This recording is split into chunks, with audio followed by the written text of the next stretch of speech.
हर कोई स्टूडेंट चाहता है कि मैं जब कोई भी एग्ज़ाम दूंगा, चाहे 10th का, 11th का या फिर 12th का, मुझे जो मार्क्स आने चाहिए वो 90% टू 95% आने ही आने चाहिए। और हर कोई चाहता है कि मैं ये सपना जो है वो पूरा करूं, लेकिन जो एग्ज़ाम से पहले तैयारी होती है शायद वो ठीक से नहीं करता, इसलिए उसकी जो कमी है वो रहती है और एग्ज़ाम में वो अच्छे मार्क्स नहीं लाता। अगर एक स्टूडेंट के पास अच्छी प्लानिंग हो, अच्छा स्ट्रैटेजी हो और वो फॉलो करे, तो क्यों नहीं वो 95 तो क्या 100% भी ला सकता है।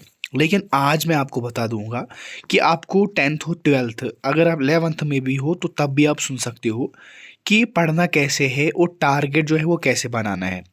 मैंने 10 डेज टारगेट रखा है आपके लिए और वो आपको फॉलो करना होगा, और कैसे फॉलो करना है होगा मैं आपको बताता हूँ। लेकिन छोटी सी गुजारिश है, सब्सक्राइब करने से आपको कुछ नहीं चाहता, सिंपली आप सब्सक्राइब कर सकते हो। आप बेल आइकन भी ऑन करना, व्हाट्सएप ग्रुप की लिंक है डिस्क्रिप्शन में। अगर आप नए हो तो चैनल को सब्सक्राइब करके हमारे साथ व्हाट्सएप पे जुड़ सकते हो। ठीक, चलो जी स्टार्ट करते हैं अपना वीडियो। आज का जो लेक्चर है हमारा वो है target 95% marks in class 10th, 11th और 12th क्लास। ठीक, अगर आप 12th में हो तो आपको पता होगा कि मुझे क्या करना हो, 11th में तो ये आपके लिए, 10th में है तो ये आपके लिए, लेकिन इम्पॉर्टेंट जो है वो है क्लास 10th और 12th के लिए, क्योंकि इसी पर जो है आपकी मार्क्स जो होती है किसी भी यूनिवर्सिटी में आपको हो सकता है एडमिशन मिले अच्छी से। सबसे पहले करना क्या है, मैंने आपको इससे पहले भी एक वीडियो बना दिया था, उससे पहले मैंने बता दिया था कि स्टूडेंट तब कामयाब हो सकता है जब उसके पास एक प्लानिंग हो। ठीक है ना, प्लानिंग जो होती है वो एक स्टूडेंट के पास होनी ही होनी चाहिए। मिसाल कोई स्टूडेंट दिन में पढ़ता है रात को नहीं पढ़ता, कोई रात को पढ़ता है दिन में नहीं पढ़ता, ये डिफरेंट डिफरेंट प्लान होता है। लेकिन यहाँ पर जो सबको एक काम करना पड़ेगा वो क्या है, वो सिलेबस।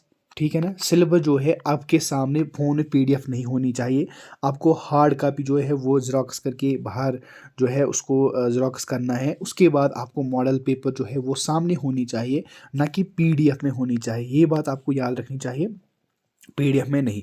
अगर आप मॉडल पेपर पढ़ोगे, वो क्वेश्चन पहले करोगे, सब कुछ करोगे, वो भी जो क्वेश्चन मॉडल पेपर में पूछे गए हैं तो वो आप कर सकते हो, ये दूसरा स्टेप है। तीसरा स्टेप क्या है, आपको वो है मटेरियल जो आपके पास होना चाहिए। मिसाल के तौर पर नोट्स हो, चाहे आपको कॉपी हो, चाहे आपने खुद ही नोट्स बनाए हो, या फिर कोई बुक हो जिसे आप पढ़ते हो, वो आपके सामने 100% होनी चाहिए।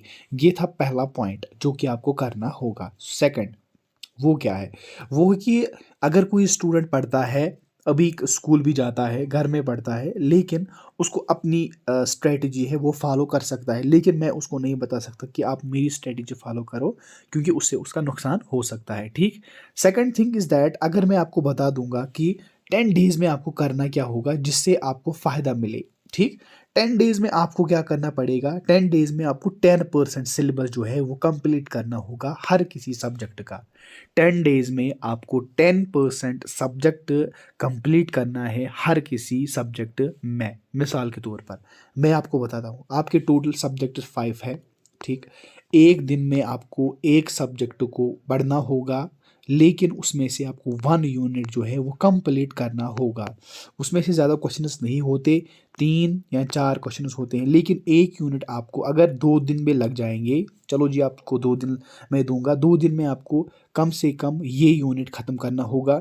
उसके बाद दूसरी बुक उठानी पड़ेगी, उसमें भी पहला यूनिट ख़त्म करना पड़ेगा। तीसरी बुक, उसमें भी पहला यूनिट ख़त्म करना है। ठीक, और सिलेबस का जो रिवीजन होता है, रिवीजन आपको शाम के वक्त ज़रूर ही ज़रूर करना पड़ेगा। जब शाम वक्त आ जाएगा, सोने से पहले जब आप बेड पे जाते हो, तो उससे पहले आपको जो आपने दिन में पढ़ा है उसको क्या करना है, रिवाइज़ करना है। ठीक, उसको रिवाइज़ करना है, और उठने से पहले जब आप उठोगे उसके बाद कुछ नहीं करना है, ना ही मुंह धोना है, ना ही कुछ खाना है, डायरेक्टली आपको अपने नोट्स ओपन करने पड़ेंगे और वहाँ पर रिवाइज करना पड़ेगा जो आपने पढ़ा था। ठीक, ये पॉइंट इंपॉर्टेंट है, क्योंकि रिवीजन से आपको बहुत सारा फ़ायदा मिल जाएगा। और आपको वही सब्जेक्ट उठाना पड़ेगा, ठीक है ना, वही सब्जेक्ट उठाना पड़ेगा जो कि आपको हार्ड लगता है। चाहे आप मैथ उठाओ, चाहे फिजिक्स उठाओ, चाहे केमिस्ट्री उठाओ, ठीक। ये आपको हार्ड लगते होंगे, अकाउंटेंसी आपको हार्ड लगती होंगी, तो वो आपको सबसे पहले उठानी पड़ेगी। उससे क्या होगा, उससे आप ही का फ़ायदा होगा, ठीक। फ़ायदा इन द सेंस क्या होगा, जब आप ये 10 डेज़ करोगे ना, जो मैंने आपको बता दिया है, 10 डेज़ में आपको पहले दिन में आपको 1 यूनिट ख़त्म करना पड़ेगा, यानी 10% आपको ख़त्म करना पड़ेगा।